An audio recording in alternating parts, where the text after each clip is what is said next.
Centenário memo de memória, do sofrimento, holocausto de vidas derradeiras, horror e dor ocupam o pensamento, vivificam os heróis das trincheiras. Em Moçambique também houve trincheiras.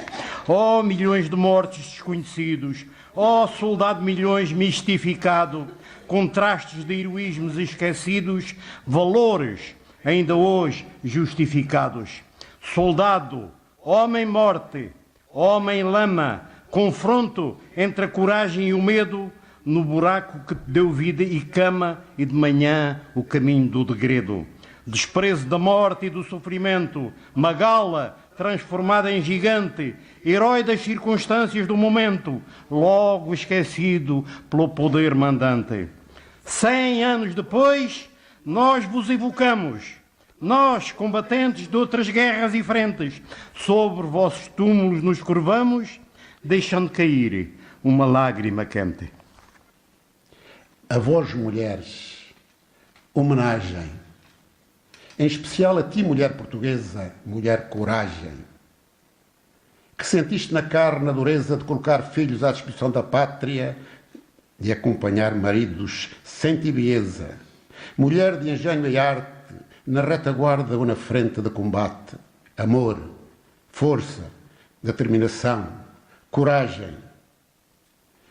Nos nossos corações, ontem, hoje e sempre, só se pode ser mais homem, só se pode ser melhor combatente quando os beijos da partida são beijos de amor ardente.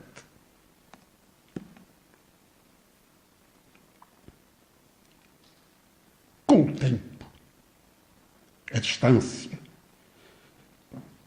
e a dureza do momento, são eles que sustentam a coragem e alimentam o pensamento. Sem um ai,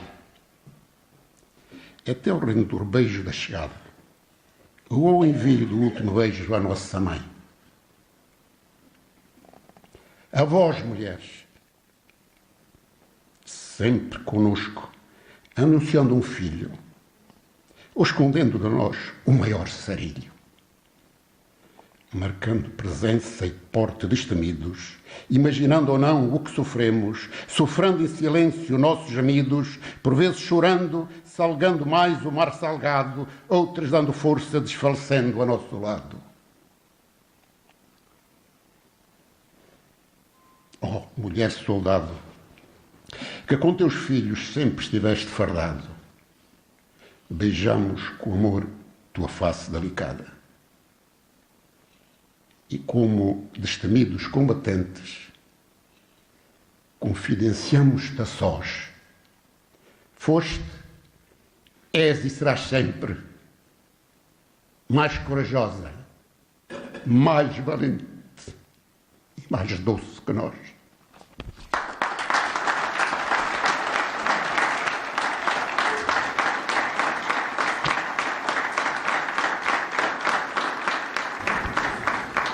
Então, muito boa tarde a todos. Sejam bem-vindos a esta sessão evocativa e de homenagem a Francisco Pedro Curado. Deixem-me começar por cumprimentar de uma forma muito calorosa e amiga o Sr. Presidente da Liga dos Combatentes, Alcide Rodrigues. Muito obrigado pela sua presença, por nos dar a honra de estar entre nós neste dia importante para a nação, o dia em que homenageamos um dos nossos ilustres conterrâneos já falecido. Queria também, obviamente, cumprimentar o Sr. Presidente do Núcleo da Liga dos Combatentes de Abrantes, amigo Sérgio Matos, e aproveitar uma vez mais para lhe agradecer a amabilidade que sempre tem para com o Conselho de Nação e a honra também que nos dá com a sua presença e o carinho que tem demonstrado para com esta terra. Cumprimentar todos os representantes dos núcleos da Liga dos Combatentes que aqui estão presentes, os senhores presidentes das juntas de freguesia, os senhores vereadores, todas as pessoas que quiseram a nós juntar-se neste dia, e também permitam-me que faça aqui um agradecimento de alguma forma especial, um sublinhado especial a duas pessoas, principalmente ao Dr. Carlos Gaifão, que desde a primeira hora tem sido uma pessoa extraordinariamente chata, no bom sentido, para que este dia hoje possa concretizar, e também ao professor Mário Tropa pelo seu empenho neste processo. E de igual forma também ao Dr. António Manuel Martins, que também connosco colaborou para que este dia hoje fosse possível de levar a efeito. Não seria possível também, obviamente, se não tivéssemos a ajuda de algumas pessoas e entidades, nomeadamente da Junta de Freguesia do Carvoeiro, portanto aqui os meus cumprimentos ao Sr. Presidente, aos familiares de Francisco Pedro Curado, à Câmara Municipal de Abrantes, obviamente, à Liga dos Combatentes. Obviamente que hoje estamos a viver um dia importante. Estamos a homenagear Francisco Pedro Curado, que, como poderão vir a perceber daqui a alguns momentos, foi um homem extraordinário no seu tempo e é alguém que, entre o Conselho de Nação, entre nós que vivemos no Conselho de Nação, podemos ter algum desconhecimento e não temos, por esse motivo, o real conhecimento da valia de Francisco Pedro Curado, que foi um militar respeitado pelos seus camaradas de guerra e também e principalmente pelos seus adversários. Foi um homem humilde, um lutador pela pátria, alguém que pôs sempre à frente de todos e quaisquer interesses, os interesses da pátria e os interesses de outros. Em muitas ocasiões da sua vida, poderia ter ascendido a outros lugares, provavelmente de maior protagonismo, mas ele quis sempre levar a sua conduta e ter a sua vida como sendo alguém ligado e muito ancorado nos valores que defendia.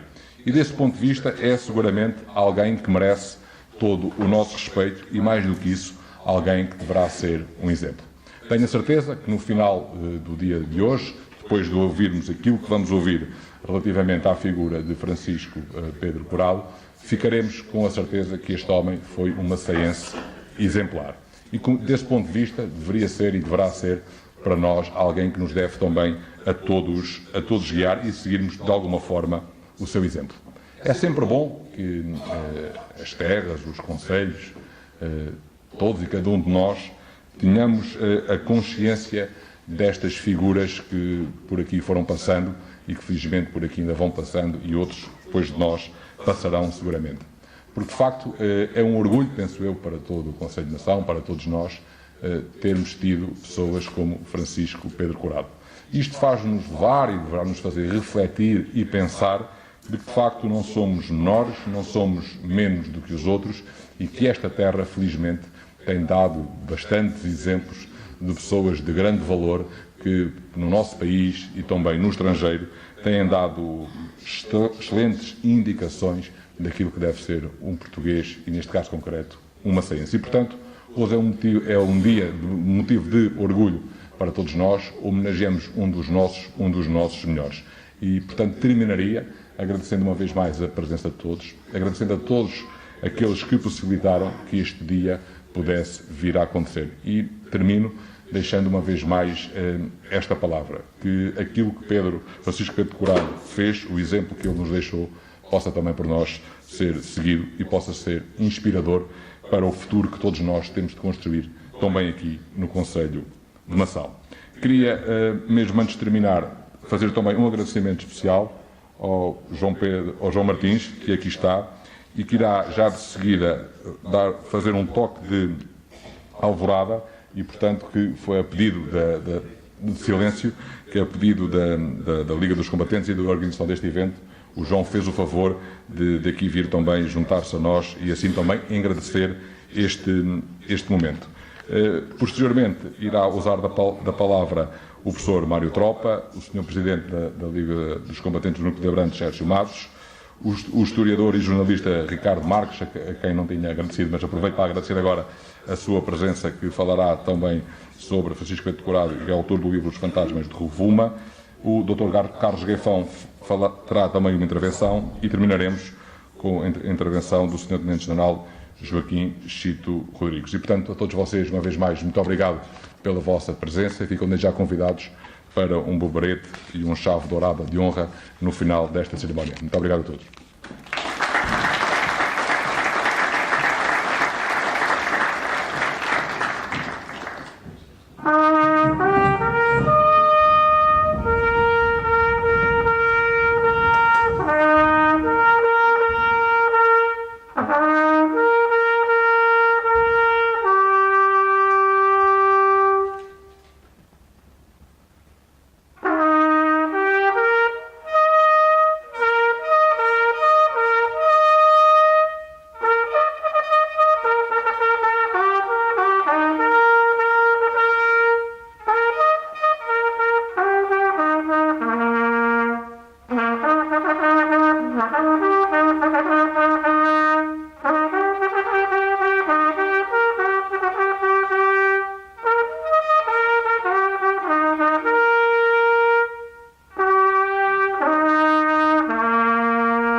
Muito boa tarde. Era suposto que essa poesia fosse dita por alguém com boa dicção. Foi convidada, mas está adoentada, uma belíssima artista da nossa terra, Margarida Carpinteiro, e não pôde vir. De maneira que perdoem este enrolar. Mas eu vou ler do Sr. Joaquim Chito Rodrigues, portanto, ilustre presidente da Liga dos Combatentes, uma poesia adequada ao momento, que é uma evocação, e que, portanto, retirada do seu livro Força Restante e também daquele livro Caminhos, Caminhos da Paz, da Guerra. Se o General ajude-me, por favor. Valores. Estava-me a escapar o mais importante. Os valores da paz e da guerra. Portanto, vamos à evocação. Centenário memo de memória, do sofrimento, holocausto de vidas derradeiras, horror e dor ocupam o pensamento, vivificam os heróis das trincheiras. Em Moçambique também houve trincheiras. Oh, milhões de mortos desconhecidos, oh, soldado milhões mistificado, contrastes de heroísmos esquecidos, valores ainda hoje justificados. Soldado, homem-morte, homem-lama, confronto entre a coragem e o medo, no buraco que te deu vida e cama, e de manhã o caminho do degredo. Desprezo da morte e do sofrimento, Magala, transformada em gigante, herói das circunstâncias do momento, logo esquecido pelo poder mandante. 100 anos depois, nós vos evocamos, nós, combatentes de outras guerras e frentes, sobre vossos túmulos nos curvamos, deixando cair uma lágrima quente.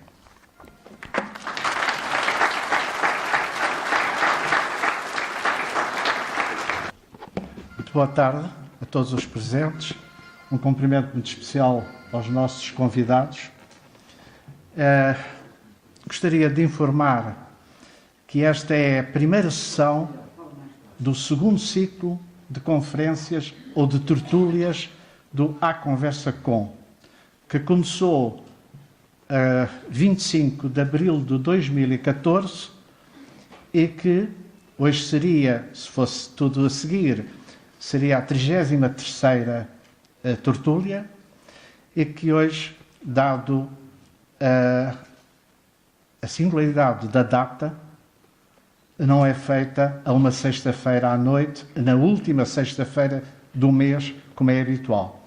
Portanto, essa tradição já será em janeiro, será dada continuidade, mas hoje, uma vez que se comemoram os 100 anos da batalha, do final da Batalha dos Montes Mekula, e por razões de disponibilidade, é feita à tarde e não na última sexta-feira. Eu não vou demorar, porque estamos desejosos de ouvir os nossos palestrantes. Só queria informar que as perguntas que depois desejarem fazer, que sejam feitas no final.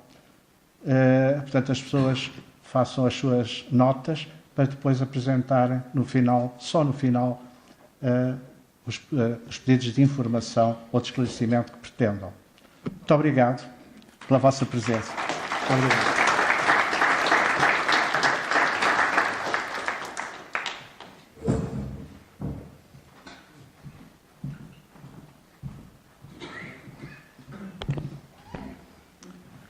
Ora, boa tarde a todos. Excelentíssimo Presidente da Câmara Municipal de Macedão, Dr. Vasco Estrela, em primeiro lugar quero-lhe agradecer o facto de esta iniciativa que a Câmara Municipal, em boa hora, pensou fazer esta homenagem, e nós, núcleos, sentimos muito honrados o facto de estarmos aqui, associados a este dia, que é um dia histórico para Macedão. A Câmara Municipal de Macedão já nos habituou a este tipo de coisas. Hoje nós vimos de Pontor, onde inauguramos um monumento em homenagem a 25 combatentes que tombaram ao serviço da pátria. Em 2009 já Macedão o tinha feito. Ou seja, Macedão tem de estar sempre na frente, na área que nós damos apoio, os conselhos aqui à volta, no reconhecimento e na homenagem a todos os combatentes. É uma forma de estar e, de facto, a forma também é vossa, pelo carinho que mostraram e do conforto das vossas casas para estarem aqui hoje, neste dia estamos a homenagear um herói de Mação, um herói da terra, Francisco Pedro Curado.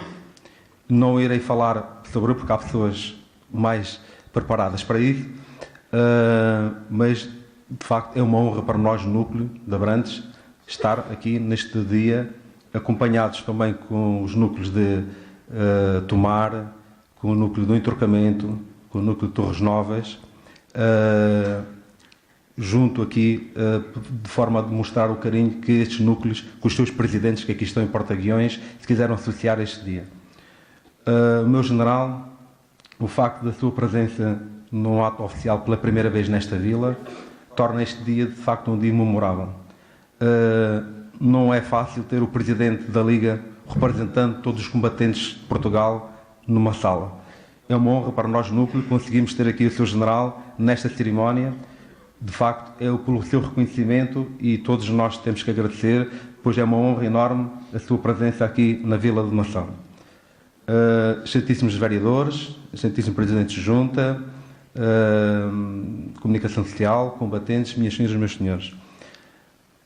A Liga e o núcleo de Abrantes, isto é o que faz parte da nossa atividade, é estar junto dos sócios, é estar junto destas iniciativas, é avivar as memórias, não só inaugurar monumentos, também estar no apoio aos combatentes, mas também nestes dias como o dia de hoje que evocamos o centenário do capitão, na altura, Francisco Pedro Curado, que faz agora 100 anos, estar junto de todos os combatentes, de todos os familiares, de todos os macenses, neste caso em particular.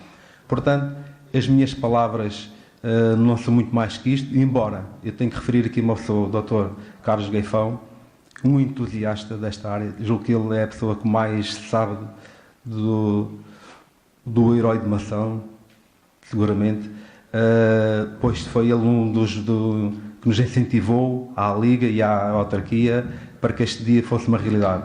O Dr. Carlos Gaifão, em nome de toda a direção do Núcleo de Abrantes, e em nome também da Liga dos Combatentes, agradeço realmente porque são pessoas como o Dr. Carlos Gaifão e como outros que aí estão também sentados, minhas senhoras e meus senhores, que muitas vezes as coisas acontecem. É porque vocês querem e nós estamos cá para corresponder. E o Núcleo de Abrantes corresponde sempre àquilo que achar que vocês queiram e que solicitem ao Núcleo de Abrantes.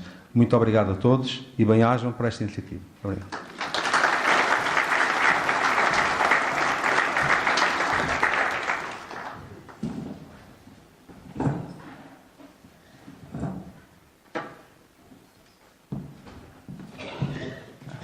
Boa tarde a todos. Muito obrigado pelo convite para estar aqui. É um enorme prazer. Eu chamo-me Ricardo Marques, sou jornalista do Expresso, sou também autor de um livro, Os Fantasmas do Rovuma, que aborda precisamente a frente africana da Primeira Guerra Mundial. Eu espero que não levem a mal eu ter escrito uma cábula. São muitos anos a escrever e muito poucos a falar assim. E para não me engasgar, para não me enrolar, decidi escrever. Eu vou ler, mas vou tentar fazer isto de uma maneira... Não terei à vontade do Sr. Presidente da Câmara, mas tentarei manter aqui olhos nos olhos com a assistência. Bom, queria antes de tudo dizer que é sempre com muita alegria e com alguma nostalgia que venho a Mação. Eu não me esqueço e nunca me esqueci que parte das minhas origens estão aqui. E também parte de algumas das minhas memórias de infância. Não é bem aqui, é na Quebrada, mas eu lembro-me muito bem das viagens quando era miúdo que fazíamos desde Lisboa. Lembro-me de parar no Coço para comer sandes de carne a meio da manhã e a meio do caminho, porque eram viagens longas naquela altura. Lembro-me do burro da minha avó, lembro-me de brincar e correr por aquelas ruas da Quebrada abaixo, de ir ao café. Eu lembro do dia em que a luz elétrica chegou à Quebrada. É engraçado. E da festa que foi. Eu tenho muito boas recordações daqui, felizmente. E recordar é também um bocadinho o que estamos aqui a fazer hoje. A recordar Francisco Pedro Curado, mas também os milhares de homens que durante a Grande Guerra rumaram à África. Eu desde miúdo que ouvia falar de França e de Lalis, falava-se disso na escola e todos os anos para a altura da batalha. No entanto, tive de chegar aos 30 e muitos anos para ouvir falar pela primeira vez a sério da Frente Africana. Uma frente que o historiador Ross Anderson chamou a Frente Esquecida. Porque, de facto, para mim foi uma descoberta. Tudo aquilo, se calhar culpa minha, mas eu acho que não só. E as grandes paixões normalmente começam com pequenas coisas. Eu conto no meu livro que a primeira vez que ouvi falar de Francisco Pedro Curado foi na fase final de um outro livro que eu escrevi sobre um grupo de portugueses que tinha regressado a Moçambique 30 anos depois da Guerra Colonial. Nunca mais lá tinham ido, voltaram, eu acompanhei-os na altura, tivemos 3 semanas em Cabo Delgado, percorrer aquelas picadas todas, e foi para mim uma coisa impressionante ver aqueles homens pela primeira vez de volta àquelas terras. Há coisas que eu nunca me vou esquecer. Mas, e por essa altura, eu lembro do meu pai me dizer que tinha um antepassado, eu já sou uma geração um bocado afastada, mas que tinha andado por lá, em Moçambique, numa outra guerra, nessa primeira guerra. Eu na altura, estava tão atarefado com aquele livro que não associei nada, não fiz nada, mas aquele nome ficou-me e aquela associação ficou-me. E passado uns anos, tudo voltou. É curioso, agora eu olho para trás como as peças se encaixaram todas. Eu em 2010, o Expresso mandou-me a Moçambique, era na altura do Campeonato Mundial da África do Sul, e eu fui a Moçambique, porque era perto, daquelas coisas dos jornais, era perto, então vamos fazer uma reportagem em Moçambique. E estive lá umas semanas e na altura levei um livro, que é um livro do João Paulo Borges Coelho, que é o Olho de Herzog, que é um livro muito bom, e começa com um Zeppelin que os alemães mandam, que depois o Zeppelin é obrigado a voltar para trás, mas há uma patrulha alemã que é largada, e é a história dessa patrulha alemã nessa frente africana. E o livro é fascinante, e ao lê-lo lembrei-me disso que tinha falado com o meu pai, e porque não fui ver o que é que havia, Curado, o que é isto, Francisco Pedro Curado. E hoje isto tudo faz sentido, não é? Esse livro atirou-me para essa frente africana. Eu vou poupar-vos aos detalhes desse processo, estamos aqui para falar de Francisco Pedro Curado e não de mim, mas não queria deixar de partilhar uma coisa. A minha ideia inicial, quando comecei a escrever Os Fantasmas do Revume, era mesmo escrever a biografia de Curado. Era essa a ideia.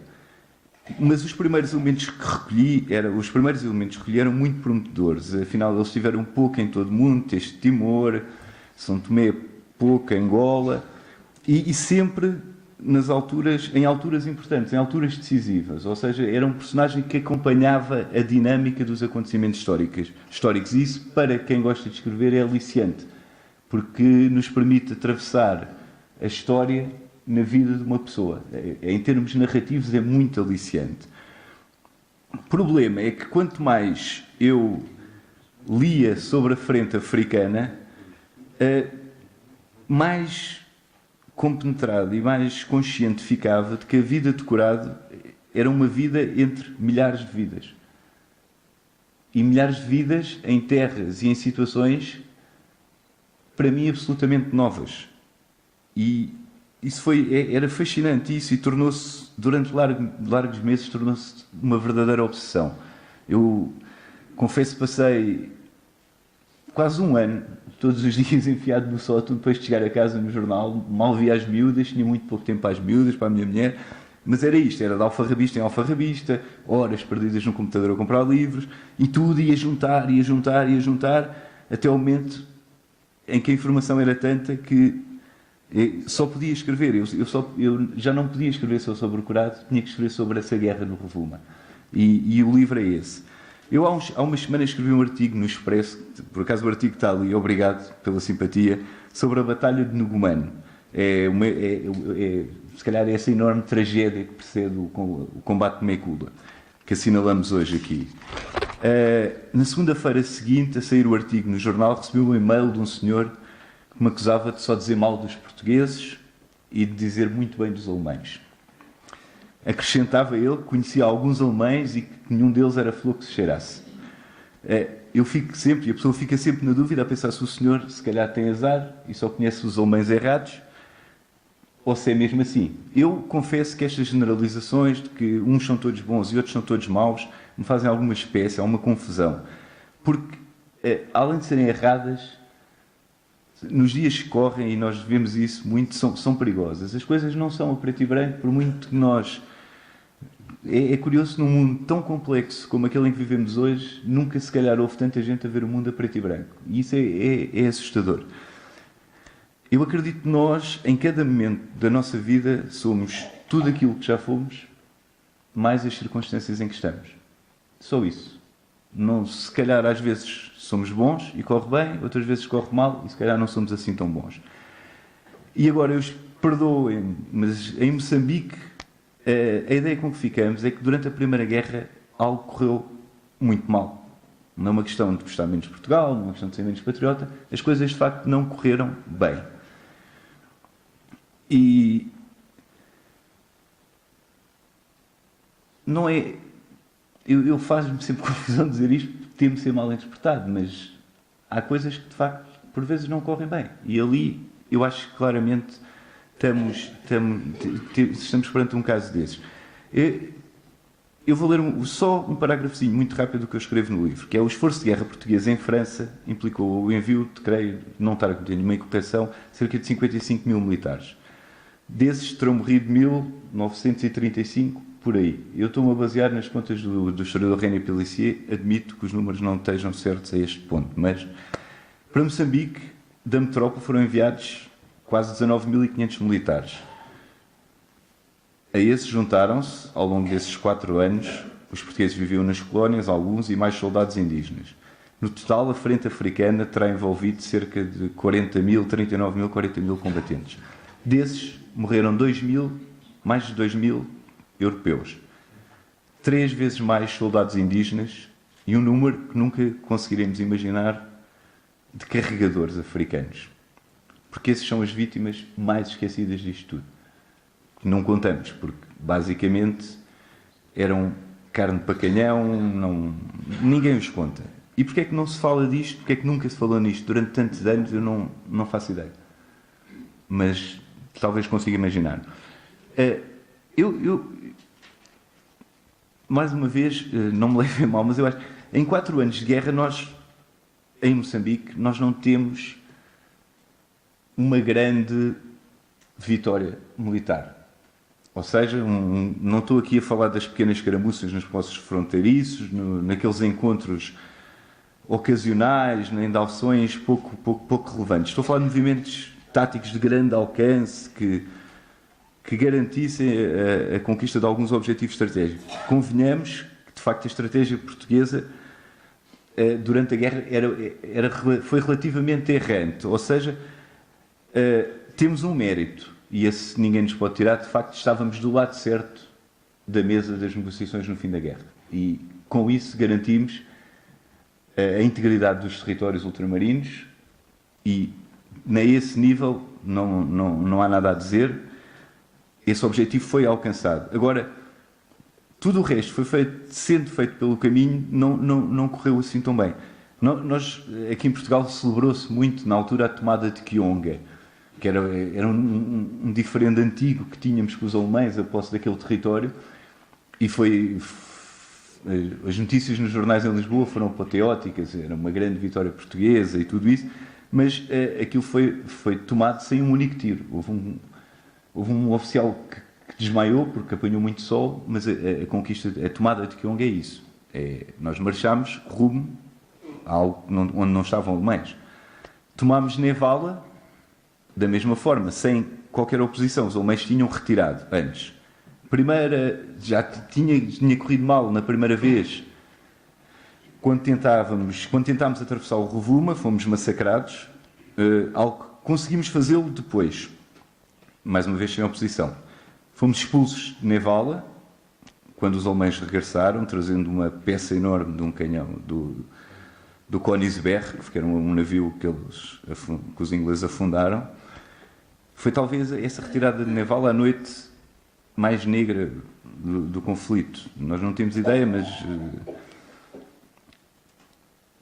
saímos de Nevala e os homens correram pelo mato à noite, perderam-se, outros enlouqueceram. Foi uma coisa não muito bonita. Depois assistimos, impotentes, à entrada dos alemães acossados pelos ingleses no nosso território. e por lá ficaram bastante tempo. E eu creio que, olhando para isto agora a um século de distância, há várias razões para isto. Eu diria, se calhar, provavelmente, que as duas principais são algo que hoje nos parece muito distante, mas em 1914 a República tinha 4 anos. O regime novo tinha 4 anos. Era um regime que se procurava legitimar internamente e que de repente se vê envolvido num conflito à escala mundial. Ou seja, portanto, há forças, a situação interna não era estável, longe disso, e de repente a história leva-nos na enxurrada e nós assistimos durante esses 4 anos às mudanças de governo, às indecisões, às indefinições, à ambição desmedida de Lisboa, que telegrafava e coordenava que se avance, e quem estava do outro lado recebia as ordens e olhava à volta e via gente doente, gente sem preparação, uma incapacidade absoluta. E isso deve-se, se calhar, também a um desconhecimento do teatro de operações. Um desconhecimento absoluto. A África e Moçambique, essa última fronteira do Rovuma, era um território muito longínquo. Demorava-se um mês de barco a chegar lá em condições deploráveis. Há histórias de assaltos nos barcos, de indisciplina, de uma série de problemas a todos os níveis. E quando se chegava, a situação não melhorava. Ou seja, havia um pouco de tudo. Desde animais ferozes, é incrível o número de problemas que causaram às nossas tropas os vários exemplares da fauna local. Desde leões, a mosquitos, a hipopótamos, tudo acontecia àqueles homens. E aqueles homens, e aqui está, não havia, os cuidados de saúde eram mínimos, ninguém fervia água, ninguém tomava quinina, as bases eram instaladas em terrenos pantanosos, os mosquitos dizimavam. Há uma história incrível, uma companhia, a 31ª, que é dizimada no primeiro mês que lá está, é absolutamente dizimada e não fica ninguém, ficam de 1000 e tal homens, ficam 100 homens aptos a combater, e mesmo esses não o conseguem fazer. Os relatos são impressionantes. Isto não é, eu quero deixar claro que isto não é a opinião de um ex-combatente zangado ou magoado com o comando ou não. Os relatos são todos assim. Todos os testemunhos são assim. E curioso é que também no meio de toda esta desolação que nós encontramos, emerge no meio disto tudo uma figura que é consensual entre todos. Os mesmos que dizem que é tudo mau, curiosamente olham para o Capitão Curado e não poupam elogios. É dos poucos a quem todos reconhecem capacidade, mérito, coragem, sangue frio. E retomando um pouco o que eu disse há bocado, é aquele personagem que surge a cada momento iluminado, esclarecido, quase providencial. E são essas características que também ficam muito claras no combate da Serra Mecula, esses 5 dias de confronto violento que terminaram faz hoje precisamente 100 anos. A 8 de dezembro de 1917. Não ganhámos, como sempre, mas perdemos como até ali nunca tínhamos perdido. Resistimos muito e com brio. A história de Mecula é, se calhar, a história do princípio do fim, do início da invasão alemã, que tinha começado em Numano. Mas é, acima de tudo, Mecula, uma história de resistência face à adversidade. Os portugueses eram menos, estavam no caminho da ofensiva alemã e aguentaram até ficarem sem munições. Durante 5 dias, os ascaris alemães tentaram conquistar a posição portuguesa, que Curado tinha mudado em relação ao seu local original. E durante 5 dias falharam. É curioso, eu acho que alguém vai falar nisso a seguir, que a experiência de Timor, a experiência que Curado adquirir em Timor é aplicada de uma maneira muito eficaz em Mecula. A capacidade de gerir a inferioridade numérica e de, na hora certa, atacar e abrir fogo sem quartel. São chaves para o sucesso de Mekula. É verdade que os alemães acabam por vencer e que os portugueses são feitos prisioneiros. Era normal na altura, os alemães insistiam sempre para que os oficiais assinassem um compromisso a declarar que não voltariam a pegar em armas. E tentaram várias vezes e os portugueses negaram-se outras tantas vezes, como também acontecia frequentemente. A decisão final é que os alemães acabam por libertá-los. É que toda aquela gente representava mais bocas para alimentar e, acima de tudo, implicava uma menor mobilidade para as forças alemãs. E essa era a característica que o general Vorbeck mais apreciava e que ele praticou de uma forma exímia, essa capacidade de ter os homens e as forças sempre em movimento. Sempre não parar. Viver do que se encontra, e com isto, e daqui é aquela célebre frase que é: os ingleses andam atrás dos alemães e os alemães atrás dos portugueses. A história é assim, Primeira Guerra em África. E é curioso porque funciona para os alemães. Os alemães entregam-se em África já depois de assinar o armistício aqui na Europa. O general Vorbeck estava a passear de bicicleta quando recebe o telegrama a dizer que tinha acabado, e lá vai ele, então, calmamente, negociar a situação. Eu no meu livro chamei... Eu não vou entrar aqui, acho que também não fará muito sentido, mas eu no livro chamei este capítulo da guerra, do combate de Mekula, o dia em que morreu o viriato de Sertório de Lacerda, que era o chefe, chamavam o chefe dos Cipais do Niassa, o chefe vagabundo dos Cipais do Niassa, outra das grandes figuras fascinantes. Lacerda morreu agarrado à metralhadora a disparar contra o inimigo e é decorado uma das mais sentidas homenagens a Viriato. Eu já levo muito tempo a falar, eu espero não me vou alongar muito mais, mas queria só acrescentar mais 2 ou 3 coisas rápidas, curiosidades quase sobre Francisco Pedro Corado. Já vimos ali fora, se tiveram a oportunidade, chamavam-lhe o Capitão Cachimbo, um cachimbo onde só entrava tabaco inglês. Chamavam nos soldados africanos o capitão se está bem, por estar constantemente a dizer está bem, está bem. Respeitavam-no acima de tudo e ele fazia por merecer esse respeito. Estava com eles na frente, garantia que andavam calçados e alimentados, tratava-os com justiça, embora às vezes também fosse um pouco mais duro. Apesar de tudo, Corado não deixava de ser um homem do seu tempo, e é à luz desse tempo que também temos de o perceber. A seguir a Mekula, este a seguir tem alguns meses e ainda algumas centenas de quilómetros a pé, a guerra acabou para o capitão Corado. Seguiu para Lourenço Marques e de lá para Lisboa. E é provável que até tenha vindo aqui pouco tempo depois de chegar, quase há 100 anos. Eu queria só acabar... Eu não sei se conhecem este livro. Chama-se Kinani. O livro saiu já este século. E é um livro de Cardoso Mirão. Eu conheci o filho do Cardoso Mirão, Frederico Mirão. E este livro teve esquecido durante décadas. E pessoalmente, para mim, é um dos melhores relatos da Grande Guerra em Moçambique. Se tiverem a oportunidade, isto não é fácil de encontrar, mas também não é impossível. Leiam, por favor. Eu só queria ler aqui mais um diálogo. E acabo. São dois militares a falar e diz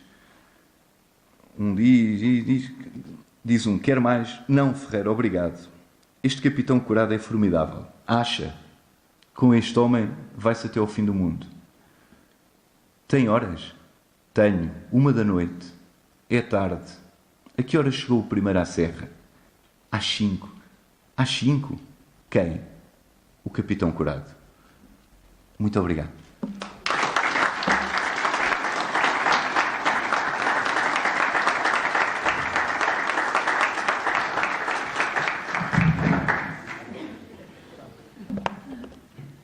Vou-me perdoar falar um pouco caoticamente e sem discurso, espontaneamente.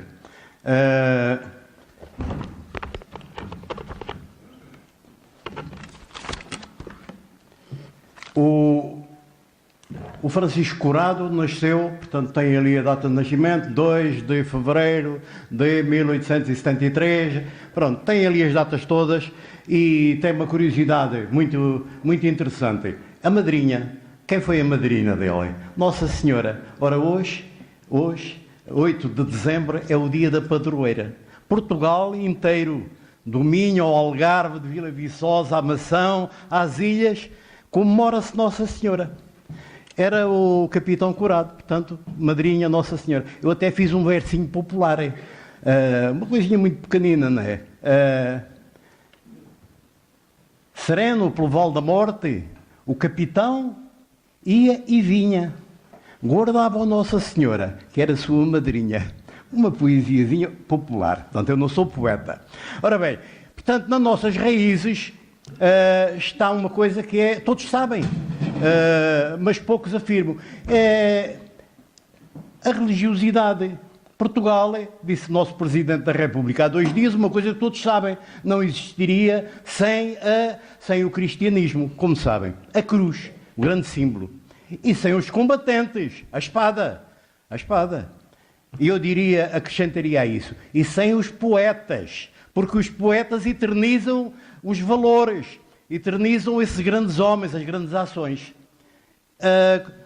Portugal é um país de poetas, começamos com Dom Sancho, logo a cantar madrigais à sua amada, à Ribeirinha, à Dona Maria Paz Ribeiro, ali na Guarda, madrigais por aí fora.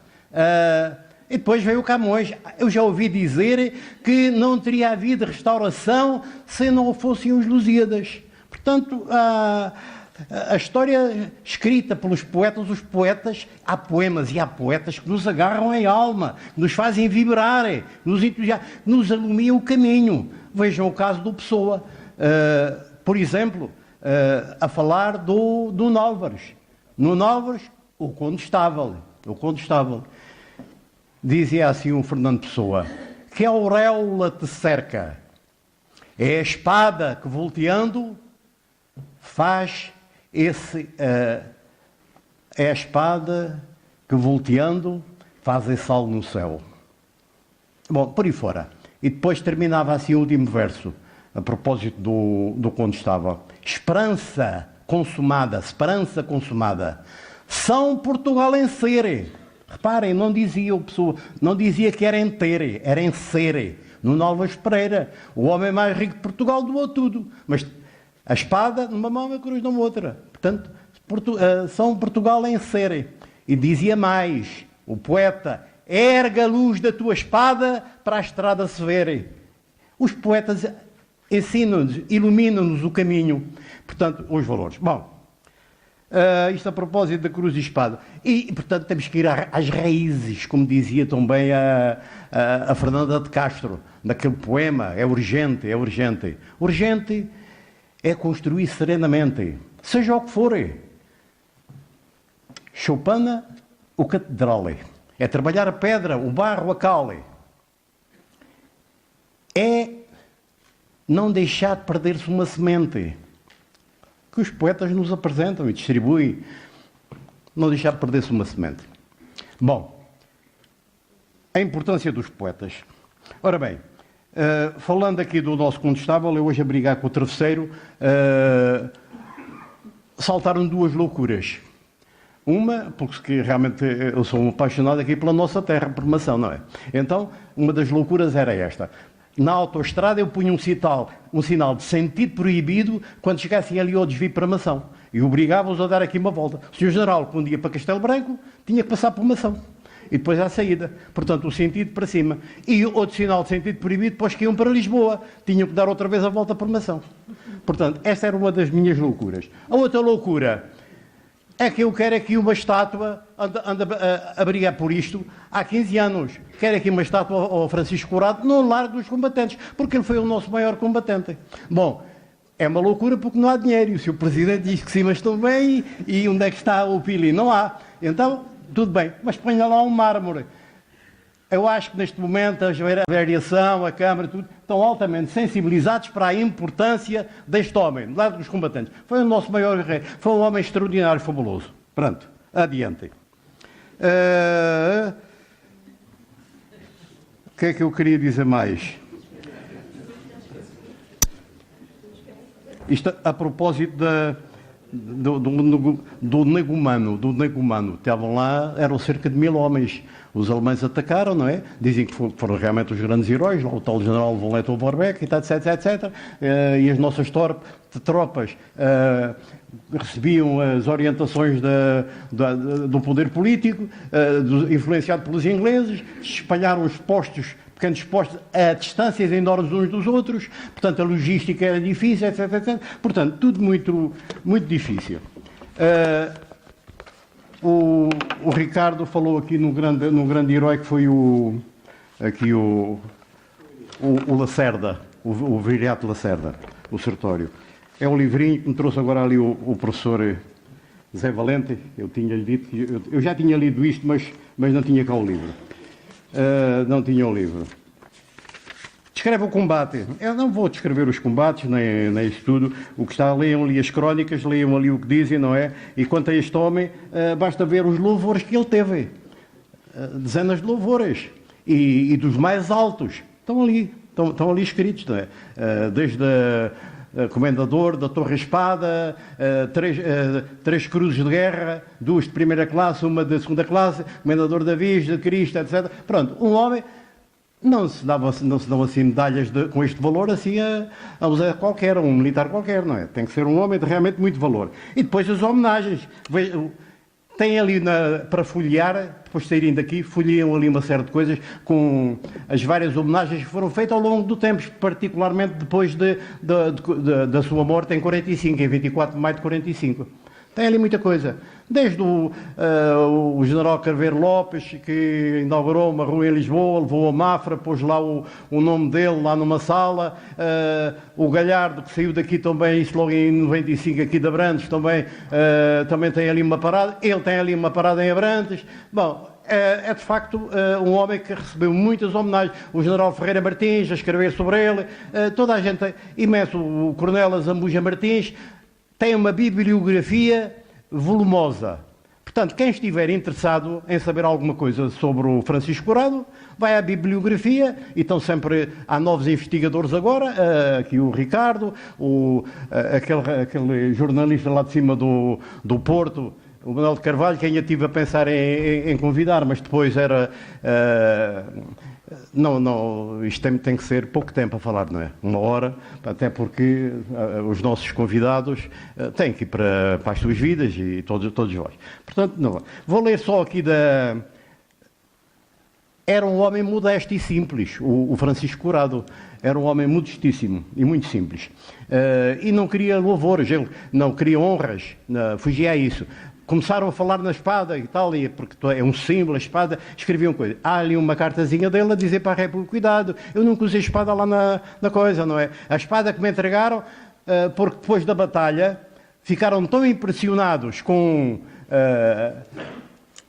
a coragem, com a valentia, com aquela resistência heroica, os comandos alemães, o comandante da colónia inglesa, o general, o Dr. Van Schnee, o general, eles até dizem, o velho general Walle, e o próprio Vorbeck, o von Lettow-Vorbeck, ficaram tão impressionados que prestaram ali honras militares ao Viriato Lacerda, que foi morto quando estava a partir a sua metralhadora para não cair na mão dos inimigos, na mão dos alemães, e portanto ficaram realmente, além das honras, convidaram o próprio Curado a falar no funeral o Curado a falar no funeral do Lacerda. Ele declinou o convite, a oferta, etc.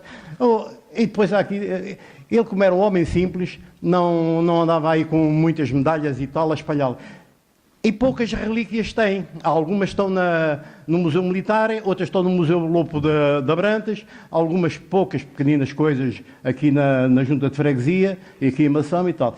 Mas há ali uma preciosidade. Olhem para aquele capote. Eu não sei se o capote é original ou se o substituíram. Já lá vão 100 anos.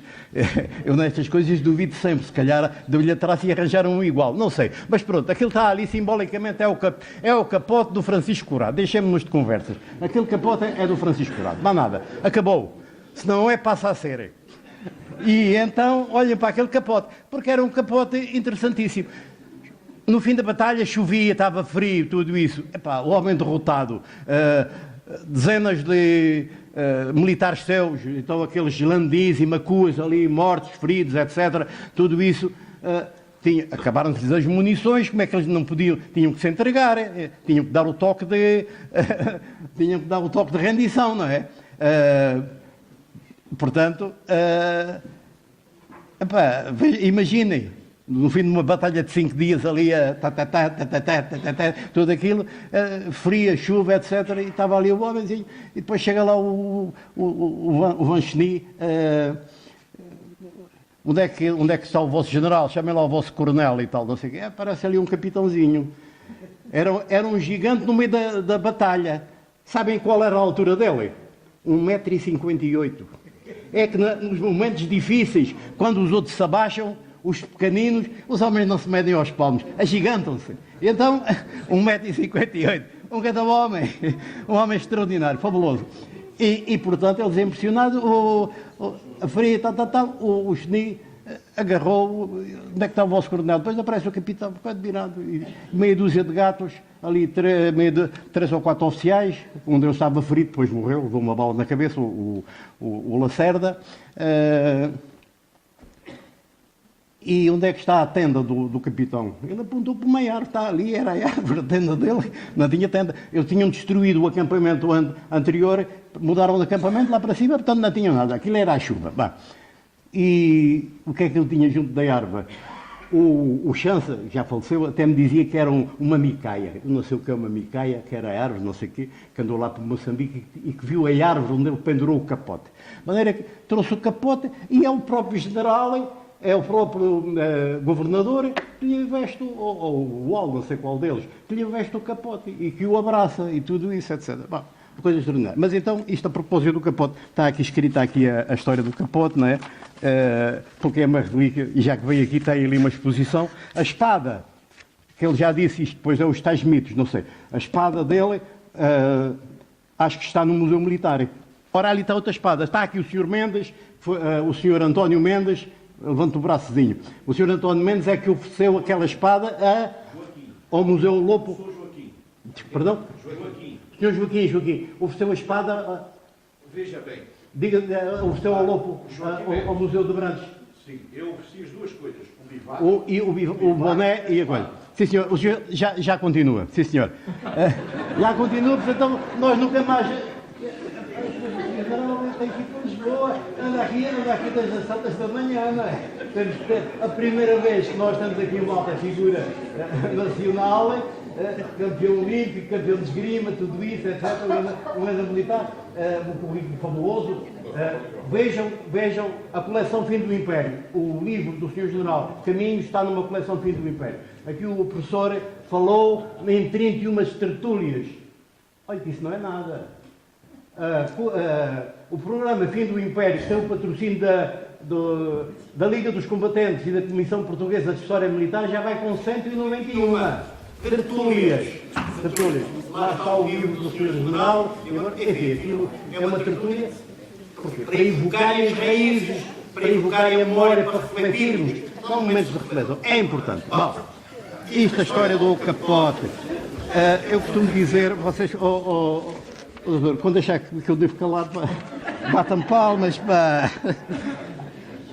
Palmas é sinal que coisa está. Se baterem palmas, eu calmo logo. Bom, olha, a propósito de Moçambique e da guerra de Moçambique, dizia-se, os alemães é o German, a Germânia, e diziam, quem é o inimigo? Germans. Não, germes. Eram os germes, eram os tais mosquitos, os paludismos, etc. Aliás, o curado, quando faleceu, nas últimas, como é que eu disse, nas últimas inspeções médicas, lá vêm os atestados. Aquelas paludismos, isto aqui, outros que apanham lá por África, apanha-se uma ou outra. Ele foi ao menu, ao cardápio, e comeu todo, não é? Tinha aquilo tudo do homem. O homem, portanto, estava, pronto, no final da vida. Viriato Lacerda, a história do capote, tem ali as 6 crónicas, tem ali as... não vale a pena estar com muita música. Não vale a pena dar muita música. Não vale a pena. Não vale a pena.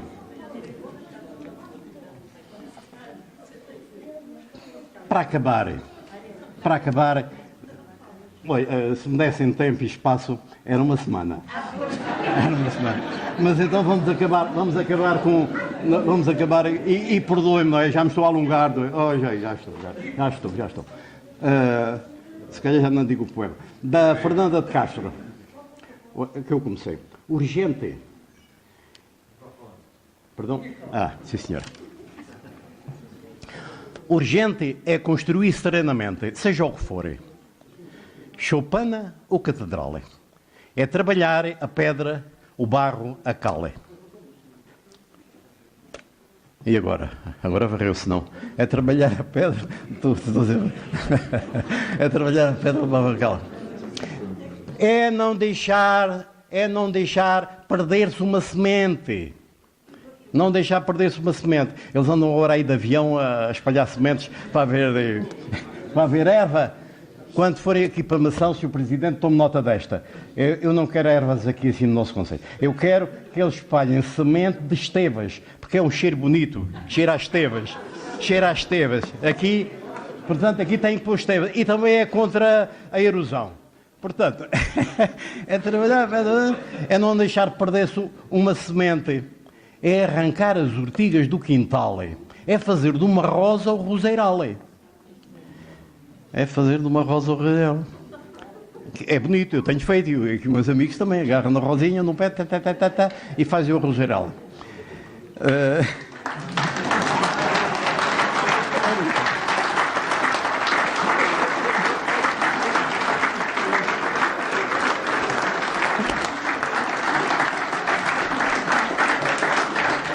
E eu que sabia este e outros, mas agora pronto, agora não dá.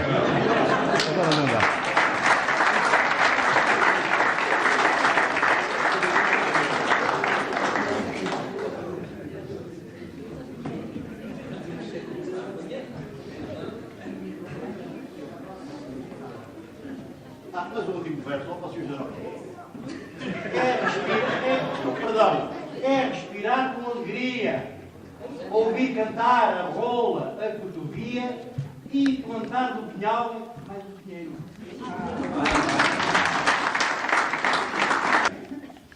Não sei se vou conseguir fazer-vos rir tanto. Porque é realmente entusiasmante este espírito de beirão, porque é o meu espírito. Julgo que estou em casa porque fiz muitas vezes esta estrada, passei por aqui muitas vezes, Lisboa a caminho do Castelo Branco, a minha terra natal. Portanto, sinto-me em casa. E como antes de vir para aqui vi ali uma exposição do Capitão Corrado, fiquei sensibilizado porque no meio da exposição havia um espaço dedicado a algo que eu produzi, 2 livros no âmbito da poesia. Estou, portanto, muito agradecido ao Dr. Gaifão e a quem teve a ideia de tropa, porque é sensibilizante verificar que aquilo escreve sem qualquer finalidade, deitando para fora aquilo que se sente, acaba por aparecer, por vezes, em lugares que nos dão muita satisfação e alegria. Sr. Presidente da Câmara, muito obrigado por me proporcionar o encerramento deste encontro.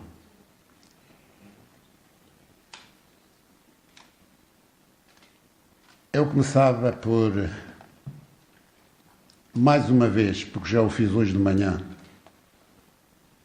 salientar, como aqui já foi referido, que hoje, para os portugueses cristãos, é de facto um dia que ao longo dos anos nos habituamos a ver e ser evocado como o Dia da Mãe. Eu diria o dia de todas as mães, o dia de todas as mulheres, para nós também o dia de todas as madrinhas de guerra. E como nesta tertúlia se tem evocado muito a poesia, e depois da intervenção do Dr. Gaifão, ainda mais, interiormente fui solicitado a também dizer mais uma poesia na abertura desta minha intervenção. E vou-vos ler a poesia que ali sentado, depois de ver a evocação feita aos poetas, que não sou, escrevo poesia livre, não científica. O poema chama-se Mulher-Mãe e Mulher-Soldado.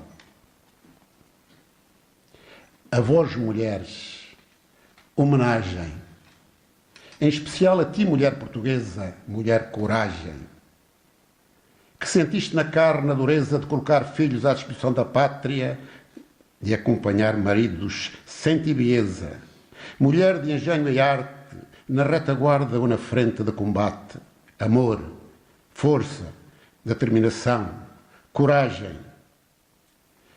Nos nossos corações, ontem, hoje e sempre, só se pode ser mais homem, só se pode ser melhor combatente quando os beijos da partida são beijos de amor ardente.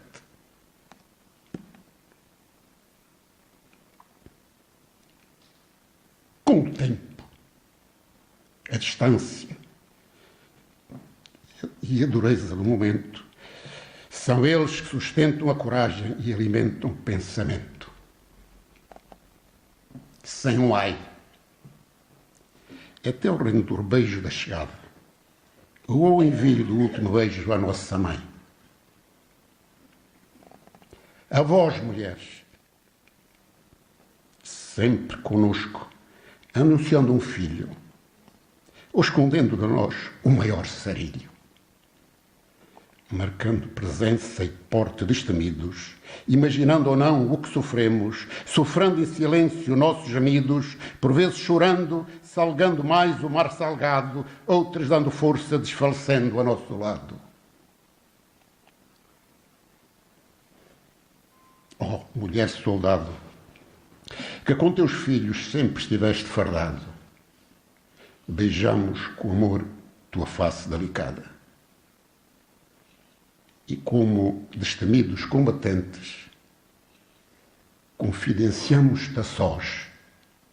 Foste, és e serás sempre mais corajosa, mais valente e mais doce que nós.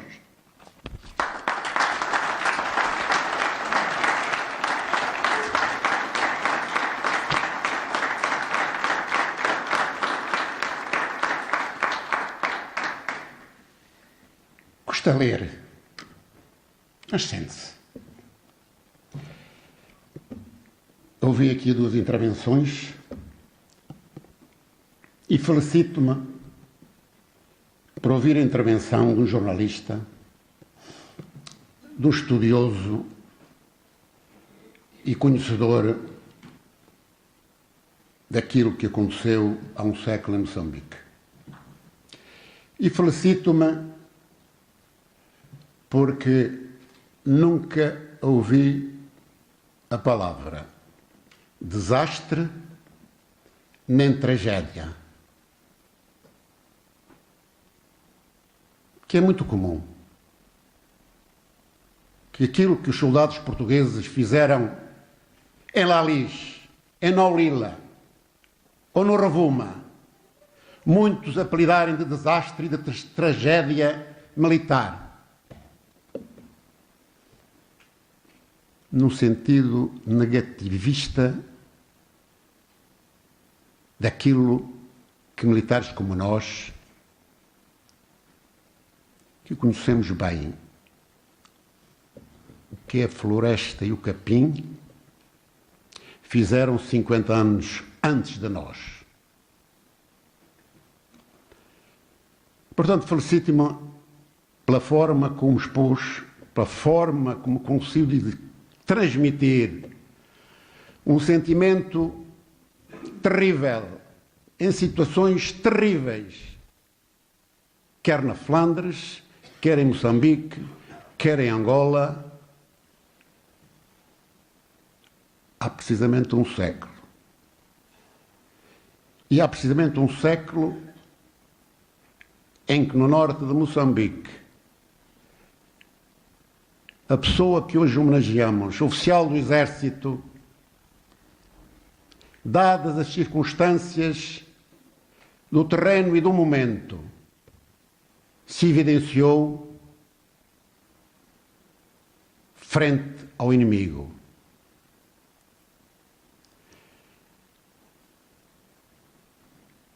Em Moçambique, em 1917, as forças portuguesas já se batiam desde 1914 e, como em Angola, já se batiam mesmo antes de Portugal ser confrontado com a Grande Guerra em 1916, ano em que nos foi declarada a guerra. Já ali nos batíamos por um objetivo que nós, combatentes da Guerra do Ultramar, repetimos: o cumprimento de um conceito político que as Forças Armadas tentaram cumprir com a missão que lhes foi atribuída. Condições terríveis. Falou há pouco que em Moçambique, nem se sabe bem quantos morreram, mas temos no nosso Museu do Combatente uma estimativa que terão morrido 100.000 carregadores para além das tropas indígenas, porque é necessário sublinhar, se aprofundarem, as tropas que nesta data se batiam no norte de Moçambique eram 99,9% de tropas indígenas e eram comandadas e dirigidas por quadros idos aqui de Portugal.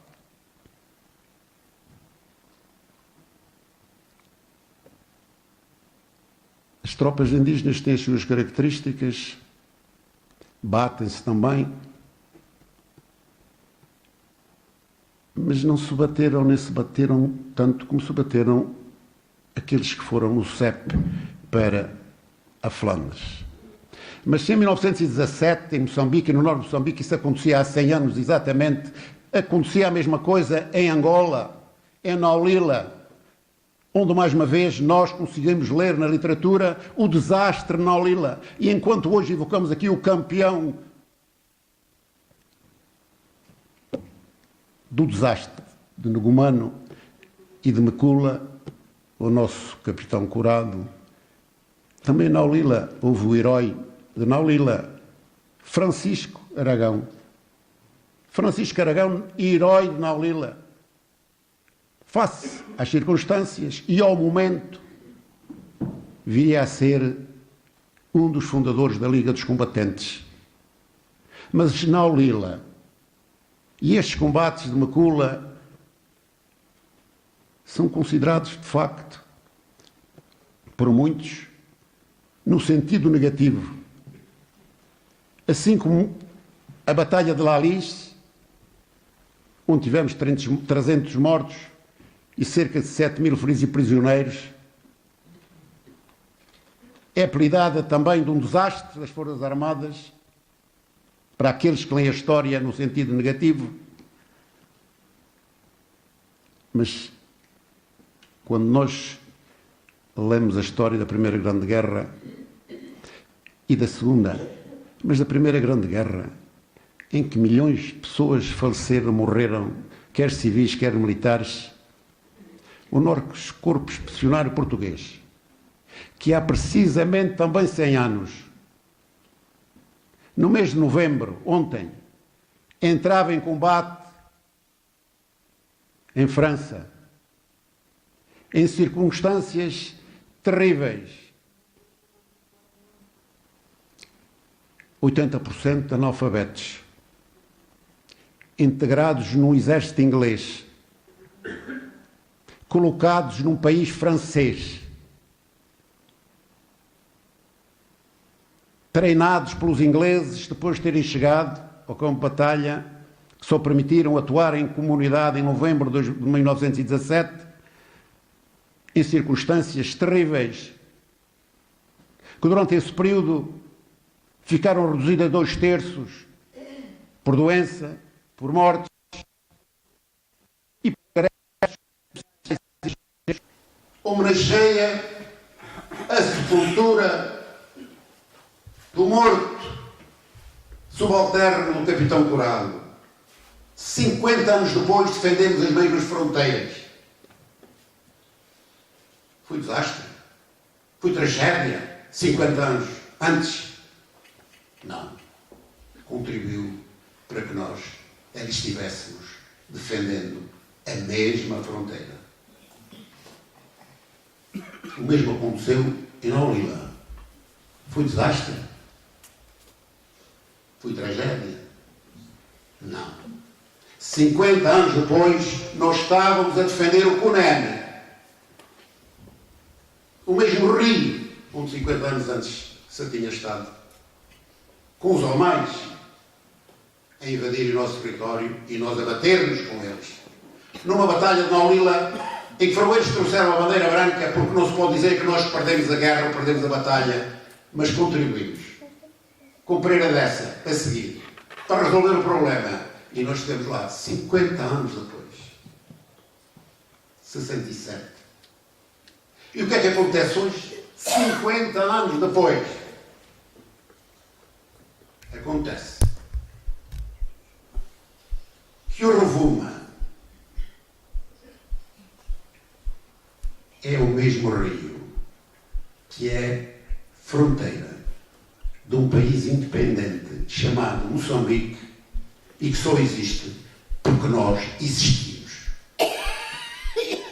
E o Cunene é o rio fronteira de um país independente porque só existe como país independente porque Portugal existe.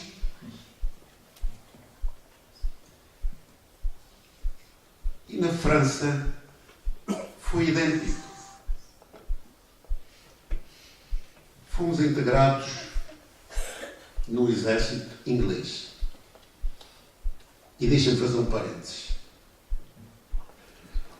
Nós tivemos 15 anos em guerra, na guerra do ultramar.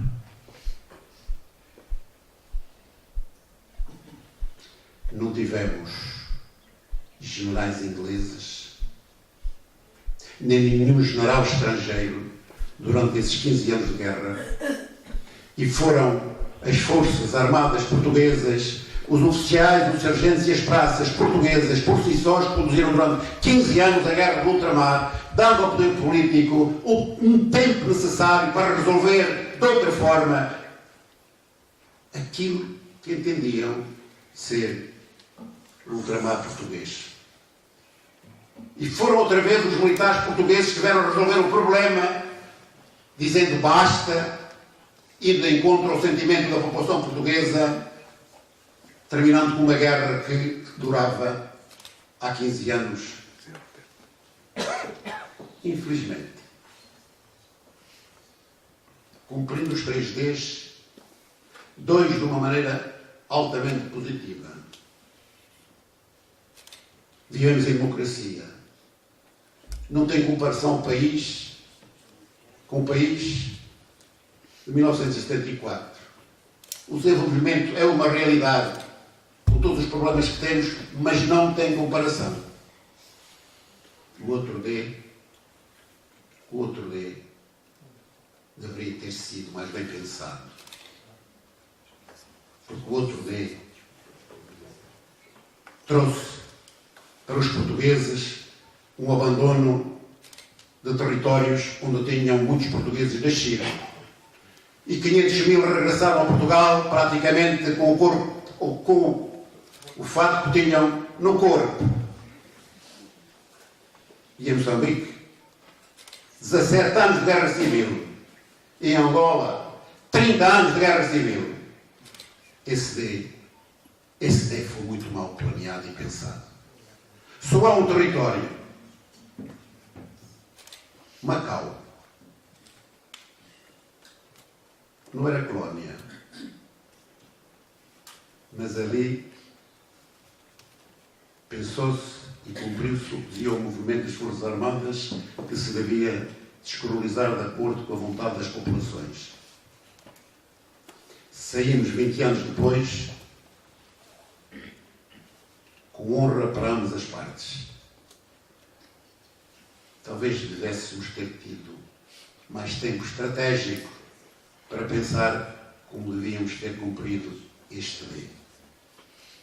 Mas, voltando à Flandres,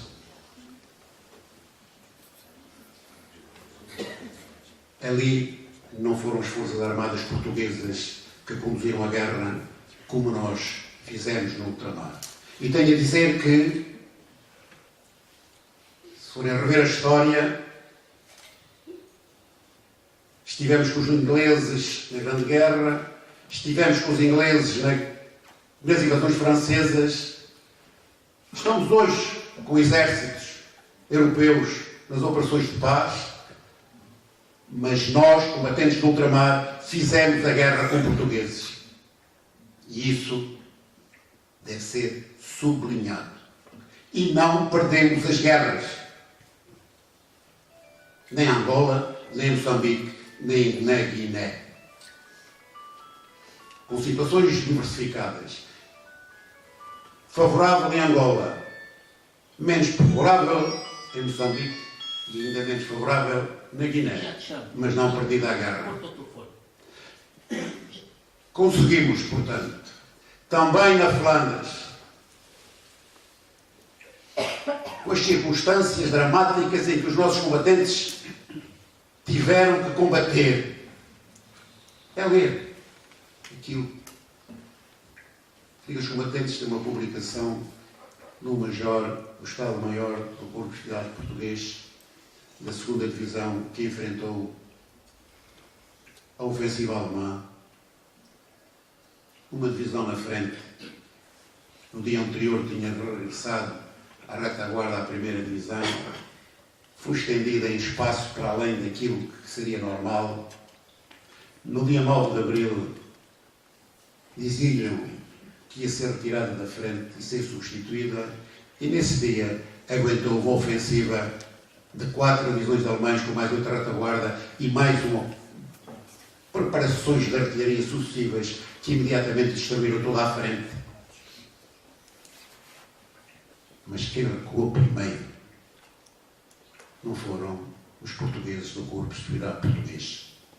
Quem recuou primeiro foram as tropas inglesas que abriram o flanco por forma a que os alemães nos atacassem de flanco, nos envolvessem e fizessem quase 7.000 prisioneiros. Retirámos, sim, recuámos, com certeza, como recuaram os alemães, como os ingleses, nesse mesmo ano. Os alemães só não chegam onde queriam, porque desembarcam na Europa centenas de milhares de americanos com divisões formadas, foram treinadas e foram lançadas na frente. Também em 1917, isto acontece tudo. Portanto, no ano em que o curado se bate em Moçambique. E na retaguarda, neste Portugal, os governos sucediam-se, os presidentes eram mortos, a política era um desastre. E na frente, os militares eram abandonados ao seu destino. E quem foi prisioneiro foi também abandonado. E temos aqui até alguns que sabem o que é ser prisioneiro. Temos aqui o Sr. Presidente da Associação Nacional de Prisioneiros de Guerra. Ser prisioneiro é a situação mais dramática que tem qualquer combatente, qualquer soldado. E nós, na Guerra do Ultramar, sabemos que não só na Índia como na Guiné, em Angola e Moçambique, houve prisioneiros. Na Guiné tivemos que ir buscá-los. Um combatente que esteve 7 anos prisioneiro na Guiné foi libertado por uma operação Mar Verde. Está aí hoje, tranquilo.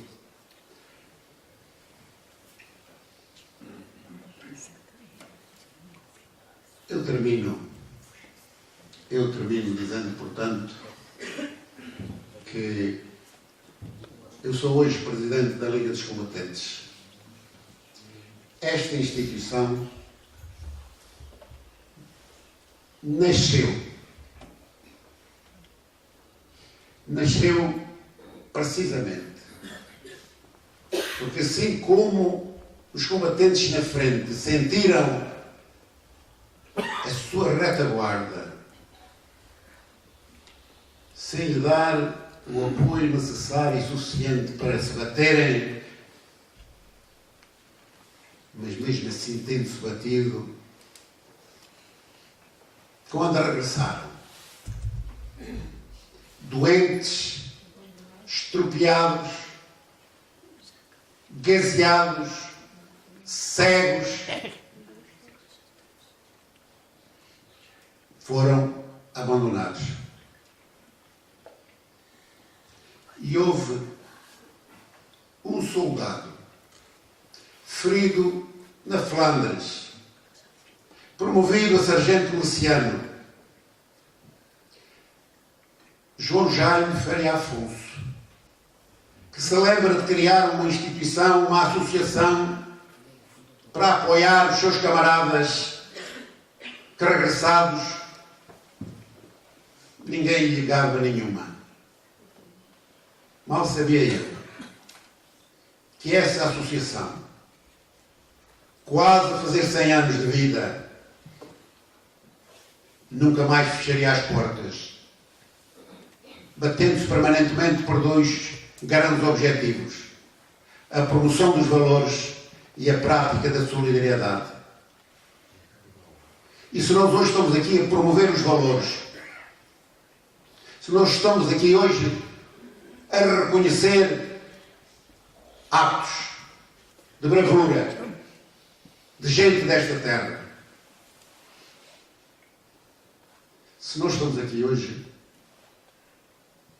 a evocar esse grande braço, essa grande perna com que andamos há 100 anos, há outra faceta para que devemos estar muito mais despertos, muito mais abertos, porque aí nós gostamos a sentir, passados uns anos depois de terminada a guerra e feito o 25 de Abril, em que alguns poderes políticos deixou para baixo da mesa também o regresso desses combatentes que vieram do ultramar e foram esquecidos, e foram vilipendiados, e foram alcunhados disto e daquilo, porque tinham feito uma guerra que tinha servido um determinado poder político, esquecendo-se que as Forças Armadas cumprem missões concretas. Há uma dúzia de anos a esta parte, este Portugal profundo, onde uma ação se enquadra e onde uma ação se encontra, como hoje de manhã, Ponte de Soura, como amanhã nas Caldas da Rainha, onde mais 7 ou 8 núcleos se juntam evocando a nossa história, em convívio, onde são previstas mais de 700 pessoas. A solidariedade. A solidariedade para com aqueles que mais precisam, cegos, estressados, stress pós-traumático de guerra, doentes, sem teto. A Liga dos Combatentes está aí. Está aí nesse gap. Está aí nesse espaço onde o Estado não chega. Porque todos somos demais. Não chega a todos o Estado. E, portanto, a nossa instituição tem que chegar. Mas para ter que chegar tem que ter meios para isso. E nós temos 20 euros de cota de sócios. Muitos deles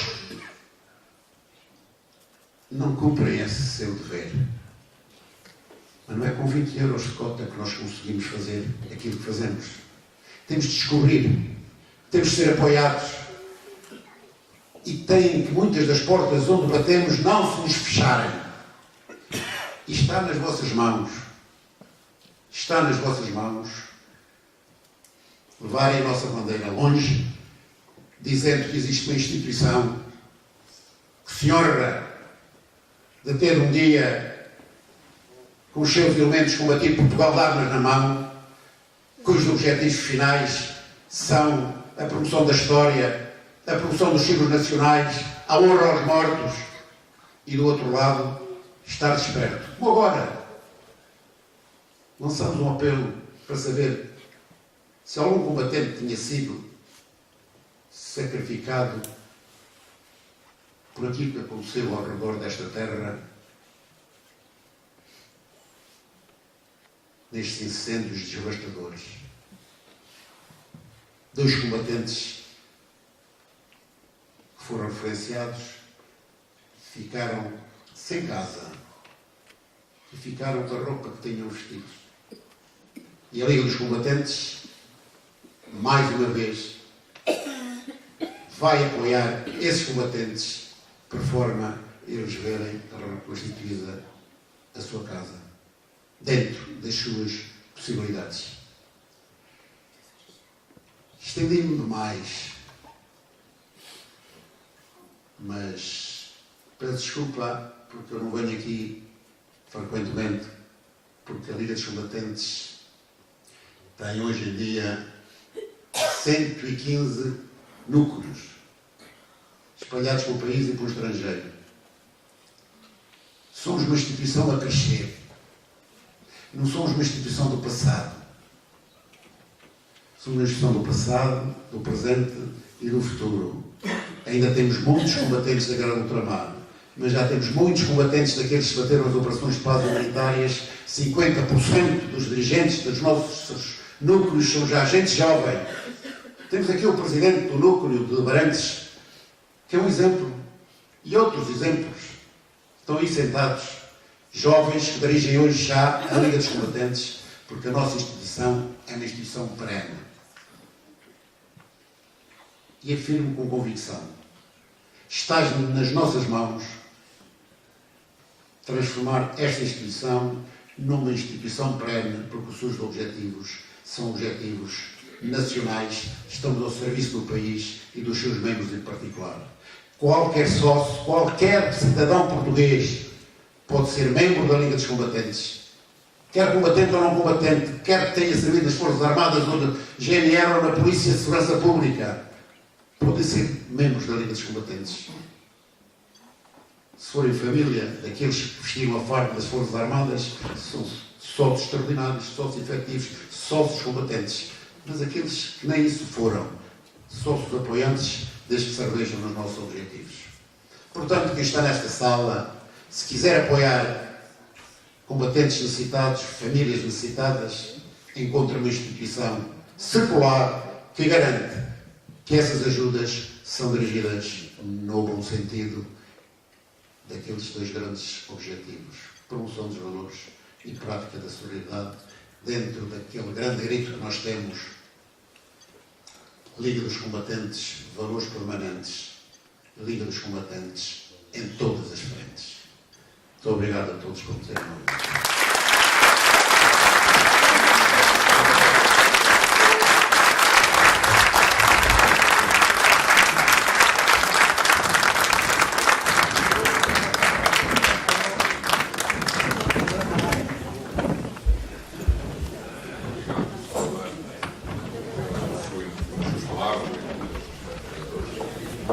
Conforme foi referido pelo Dr. Mário Brockman, de alguma forma estamos numa conversa com sua autorização, dirigir esta parte da iniciativa. Portanto, agora a palavra é dos presentes, ou seja, outros que estão na sala poderão e deverão usar da palavra, nomeadamente para comentarem aquilo que foi dito pelos dois professores e para colocarem alguma questão, se assim o entendemos. E, portanto, ficamos à espera. Só pedia que se identificassem para depois ser mais simples e quem é que se dirige a perguntar. Boa tarde a todos. António Manuel Silva. Eu, telegraficamente, só queria comentar dois aspectos. Um relativamente, no fundo são os dois, relativamente ao Francisco Curado. É assim, foi aqui abordado e é o centenário, o primeiro centenário da batalha, portanto, é no norte de Moçambique. E tem todo o sentido falarmos do papel dele em África. Mas ele teve um papel muito importante também em Timor. Em 1912, houve a mais importante revolta no final do século XIX, princípio do século XX, à colonização portuguesa, enfim, era assim que se falava na época, em que cerca de 15 mil timorenses de várias etnias, fiados por um soga, por um rei local, por assim dizer, fizeram uma confederação contra os portugueses. Foi de tal modo forte, eram de tal modo violentos na revolta, que as tropas portuguesas que estavam em Timor na altura não conseguiram dominar a revolta. E tiveram que ser chamadas tropas do resto do Império, por assim dizer, de Moçambique, de Angola e de São Tomé e Príncipe. Ora, estava em São Tomé e Príncipe, estava precisamente o Curado. Já tinha estado em Timor e que foi recolocado, foi para São Tomé, depois voltou em 1912 a Timor, e foi ele, numa estratégia que não vale a pena aqui desenvolver, numa estratégia habilidosa, por assim dizer, que dominou a revolta, a mais importante revolta do século XIX, do final do século XIX, princípio do século XX, em Timor. A partir daí, deu-se por concluída praticamente a pacificação de Timor. Portanto, é o papel do capitão Curado, na altura, ao serviço da pátria portuguesa. Portanto, eu queria salientar, porque insistimos muito aqui em África, mas não esqueçamos Timor. Uma outra vertente que não foi abordada, nem aqui pode ser tudo abordado sobre o Curado, sobre o Francisco Pedro Curado, é que ele, para além de militar, era um homem extremamente com valores humanos e humanistas, de tolerância em relação aos vencidos. É curioso ver que ele foi tratado. Isto, a história tem coincidências, se calhar não é por acaso. O general alemão, que agora é um nome muito complicado para eu dizer, o general alemão, que tratou com deferência o Curado em Moçambique, fez precisamente a mesma coisa que o Curado tinha feito em relação ao chefe indígena que se revoltou.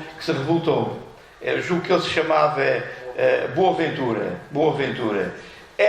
Eu há tempos falei aqui, nesta mesma sala, se estou em erro, o Boaventura passou a ser, em relação ao Curado, um amigo inimigo. Quer dizer, era um inimigo que se tornou amigo e, de certa forma, protegido. Pronto, sobre o Curado estamos conversados. Mas há aqui outra coincidência. Hoje é o dia, antigamente era o dia da mãe, é o dia da Nossa Senhora da Conceição. Nós falámos aqui dos militares portugueses, enfim.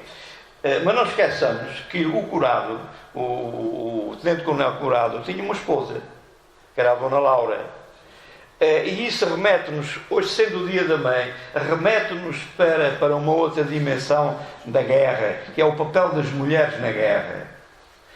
Raramente alguém estuda o papel das mulheres na guerra, mas é muito importante ver, precisamente, eu há tempos fiz um pequeno trabalho em que abordei esse aspecto. As mulheres na Primeira Guerra Mundial foram enfermeiras, é normal, foram enfermeiras, mas também foram militares. Houve batalhões de mulheres, não portuguesas, mas de mulheres na guerra. E mais, reparem, os homens iam para a guerra, os maridos, os filhos, os irmãos iam para a guerra. Quem é que ficava na retaguarda a trabalhar?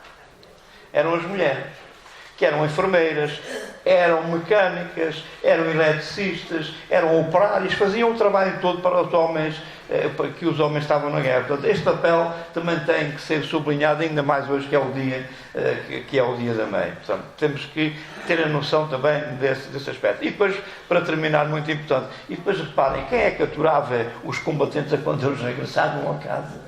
Quem é que torturava os combatentes? Irmãos, maridos ou filhos. Eram as mulheres. Portanto, ficam estes dois apontamentos aqui. Muito obrigado por me terem ouvido.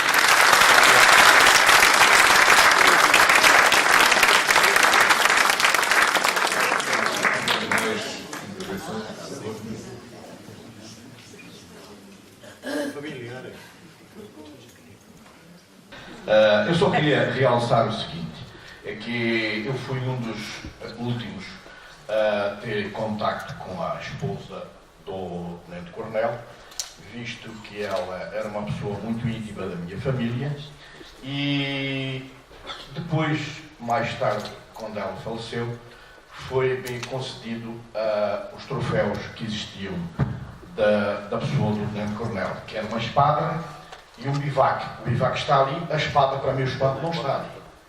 E isso foi dado para mim em particular. Eu achei, na minha sã consciência, que não devia ficar para mim, porque isso era uma memória dele e a história tinha que realmente continuar. Então, abordei o presidente da junta da minha freguesia, Carvoeiro, que na altura era o Sr. Tavares, a quem eu consultei e ele, por sua vez, encaminhou para o Museu de Abrantes. Então, é só esse facto que eu queria dizer, e só mais uma. Como ele era um herói de tal maneira para a pátria, eu fiz alguns levantamentos junto da minha família com alguns dos factos que ele relatava na hora. Onde me falaram que a maneira como ele tinha para juntar todos os militares dentro dessas derrotas que ele teve dentro da sua sequência, a maneira deles chamar, que estavam dispersos pela mata, era sempre evocar o hino nacional português. Era a maneira como ele evocava. A todos, muito boa noite, muito obrigado.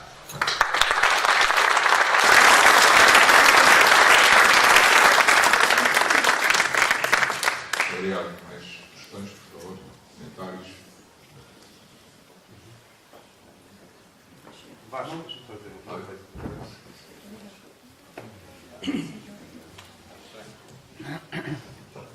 Antes de mais, boa tarde a todos. Eu não sou familiar, mas há um denominador comum que aconteceu foi o seguinte: a casa do tenente-coronel Francisco Pedro é a habitação dos meus pais aqui. Nós adquirimos a casa há cerca de 20 anos e com a aquisição da casa ficámos com alguns livros, ou seja, ficámos com alguns livros, alguns deles em bom estado, outros nem por isso. Mas aquilo que eu queria dizer e aquilo que foi dito aqui é que, e a ideia que eu tenho do tenente-coronel, ou seja, quando aqui se diz que ele era um homem simples, eu acho que essa simplicidade só se for naquele desígnio de que, como alguém disse, que a simplicidade é o último grau da sofisticação. Porque aquilo que eu percebi pelos livros, e acho que mais do que aquilo que foi dito há bocado pelo Sr. Marques, né? Ricardo Marques, sim, o que foi dito pelo Ricardo Marques, nós além de sermos aquilo que fomos ou as nossas circunstâncias, também somos muito aquilo que lemos. E eu acho que o Coronel, e apesar daquele tempo, eu não sou historiador e se calhar o professor sabe muito mais nesse sentido, e pelo que eu percebi muito da Primeira Guerra Mundial, mesmo não só ter sido isso que 80% das pessoas, disse o Sr. General, que eram analfabetos, mas também sei que muitos dos oficiais naquele tempo também eram analfabetos, especialmente os ingleses. Ou seja, eles iam para a guerra, eram oficiais porque faziam parte de determinadas famílias e não tinham quaisquer estudos. Aquilo que eu percebi, e sendo uma pessoa aqui de Mação e do Carvoeiro, ou seja, aqui uma zona muito o chamado Portugal profundo, e aquilo pelos livros que ele tinha, pelos livros que ele tem, e aquilo que eu percebi dele é que ele era uma pessoa muito sofisticada, era como uma espécie de homem da Renascença, se calhar do fim do século passado, em que a maior parte dos livros dele, em que ele tinha uma série de livros estrangeiros, tem uma série de livros em inglês, em francês, livros de botânica, livros de física, livros de matemática, livros mesmo, é muito interessante, e essa é a minha formação. Eu tenho dois livros dele, que eu tenho o Código do Seabra, que ele tinha já na altura, ele tinha um livro de filosofia do Direito de 1800 não sei quanto, ou seja, a ideia que está, e toda aquela forma de ele agir e a forma que ele tinha, é que era um homem muito complexo, muito sofisticado, e uma pessoa que estudou, mesmo em termos, mesmo ele tem uma série de livros da África do Sul, na altura que tinha sobre geografia, sobre botânica, sobre física, sobre química, ou seja, dá a ideia que ele era muito mais do que aquilo que aparentava, e era só um pouco fazer essa memória e essa homenagem a ele. Ok, muito obrigado.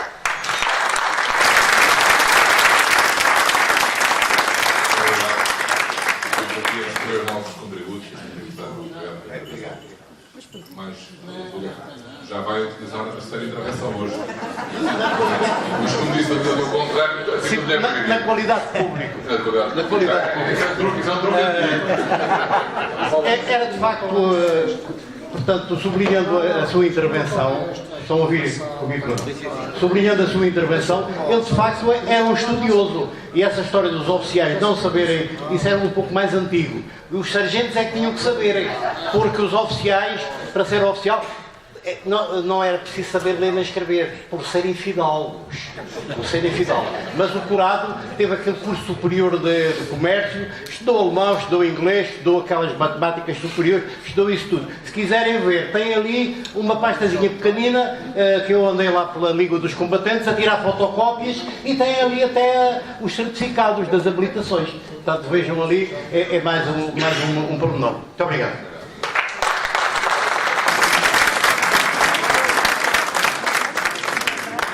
Mais questões? Diga. Quer intervir outra vez?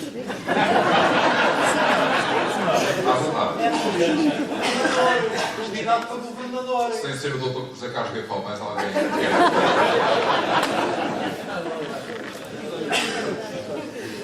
Alguém quer fazer mais algum comentário?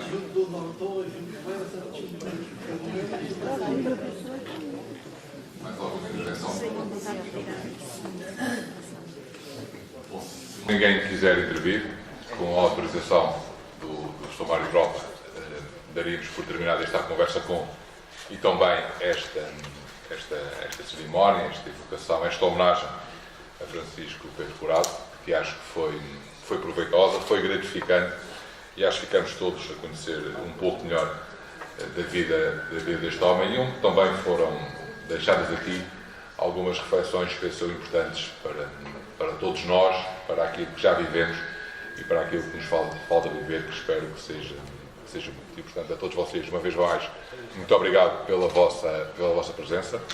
Ficam convidados, conforme foi referido pelo Sr. Mário Tropa, às últimas sextas-feiras de cada mês para o A Conversa Com, que irá ter o seu reinício no próximo mês de janeiro. Enfim, espero que se possa prolongar pelo menos durante mais este mandato e, portanto, dizer-vos que é uma iniciativa muito interessante que temos ali feito, muito com colaboração do professor Mário Tropa e de muitas outras pessoas que têm feito o favor de responder positivamente aos retos que têm sido lançados para estarem presentes nestas iniciativas. A todos vocês, muito obrigado pela vossa presença. Convido-vos uma vez mais para o lanche que está ali fora, para a vossa viagem às vossas casas. Aqueles que eu já não vi, desejo um Feliz Natal e um próspero ano de 2018. Mesmo para terminar, vou só entregar 3 lembranças a 3 pessoas, aos nossos Rodrigues, ao Sr.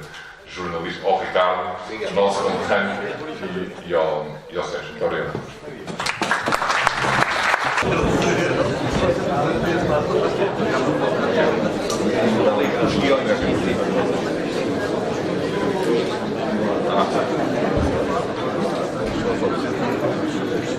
Só informar, peço desculpa, que é entregue ao Conselho de Nação esta medalha de Dias.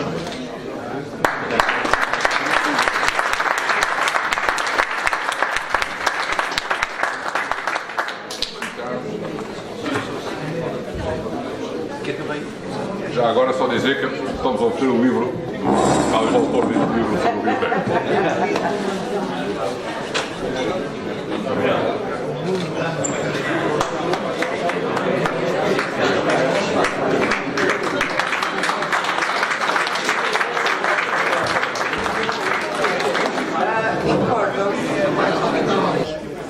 Há muita família lá. Há muitos parentes. Cheguei aí, cheguei à Maranhão, mas é possível que sim.